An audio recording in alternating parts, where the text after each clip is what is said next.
Os dois grandes partidos imperiais, o conservador e o liberal, ficaram constituídos em fins da década de 1830. Afinal de contas, havia diferenças ideológicas ou sociais entre eles. Não passariam no fundo de grupos quase idênticos, separados por rivalidades pessoais? Muitos contemporâneos afirmam isso. Ficou célebre uma frase atribuída ao político pernambucano Holanda Cavalcante: nada se assemelha mais a um Saquarema do que um Luzia no poder. Saquarema, nos primeiros anos do segundo reinado, era o apelido dos conservadores. Ele derivava do município fluminense de Saquarema, onde o Visconde de Itaboraí, um dos principais chefes do partido, tinha uma fazenda. Luzia era o apelido dos liberais, em uma alusão à vila de Santa Luzia, em Minas Gerais, onde teve início a Revolução de 1842. A ideia de indiferenciação dos partidos pareceria também confirmada pelo fato de ser frequentemente a passagem de políticos de um campo para o outro. Ao considerar a questão, devemos ter em conta que a política desse período, e não só dele, em boa medida não se fazia para se alcançarem grandes objetivos ideológicos. Chegar ao poder significava obter prestígio e benefícios para si próprio e sua gente. Nas eleições não se esperava que o candidato cumprisse bandeiras pragmáticas, mas as promessas feitas a seus partidários. Conservadores e liberais utilizaram-se dos mesmos recursos para lograr vitórias eleitorais, concedendo favores aos amigos e empregando a violência em relação aos indecisos e aos adversários. A divisão entre liberais e conservadores tinha assim muito de uma disputa entre clientelas opostas em busca das vantagens ou das migalhas do poder. Ao mesmo tempo, a política não se reduzia ao interesse pessoal, devendo a elite política do Império lidar, em um plano mais amplo, com os grandes temas da organização do Estado, das liberdades públicas, da representação, da escravatura. As linhas divisórias sobre essas questões corresponderiam às divisões partidárias. E, se isso ocorreu, o que significaria essas divisões? O tema da descentralização do poder dividiu conservadores e liberais.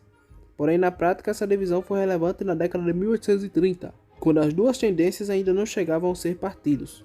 As medidas do regresso e da maioridade de Dom Pedro, promovido pelos próprios liberais, assinalaram a vitória do modelo centralizador. Daí para frente, os dois partidos aderiram a ele, embora os liberais insistissem, de boca para fora, em defender a descentralização. A defesa das liberdades e de uma representação política mais ampla dos cidadãos foram bandeiras levantadas pelo Partido Liberal. Houve, sob este aspecto, uma evolução das posições do partido. Foi só a partir de 1860 que esses temas ganharam força, juntamente com a retomada das propostas de descentralização. O chamado Novo Partido Liberal, organizado em 1870, com a adesão de conservadores como Nabuco de Araújo e Zacarias de Góes, tinha em seu programa a eleição direta nas cidades maiores, o Senado temporário, a redução das atribuições do Conselho de Estado, a garantia das liberdades de consciência, de educação, de comércio e de indústria, a abolição gradual da escravatura também. Se havia uma certa diferenciação ideológica entre os dois partidos, cabe perguntar a que isso se deve. Ao analisar a composição dos ministérios imperiais, o historiador José Murilo de Carvalho chega a algumas conclusões significativas. A seu ver, nas décadas de 1840 e 1850, sobretudo, o Partido Conservador representava uma coalizão de proprietários rurais e burocratas do governo, a que se juntou um setor de grandes comerciantes preocupados com agitações urbanas. O Partido Liberal reunia principalmente proprietários rurais e profissionais liberais. Uma distinção importante dizia respeito às bases regionais dos partidos. Enquanto os conservadores extraíam sua maior força das províncias da Bahia e de Pernambuco, os liberais eram mais fortes em São Paulo, Minas Gerais e Rio Grande do Sul. A união entre burocratas, com destaque para os magistrados e os grandes proprietários rurais fluminenses, representou o coração da política centralizadora sustentada pelos conservadores. A concepção de um império estável e unificado, originária da burocracia governamental, foi assumida pelos donos da terra fluminense, estritamente vinculados à corte pela geografia e por seus negócios. O setor de proprietários rurais da Bahia e de Pernambuco, pertencente ao Partido Conservador, tinha vivido e ainda está vivendo a experiência das lutas pela autonomia regional com conteúdo popular. Esta seria sua razão básica para apoiar a ideia de um governo central dotado de grande autoridade.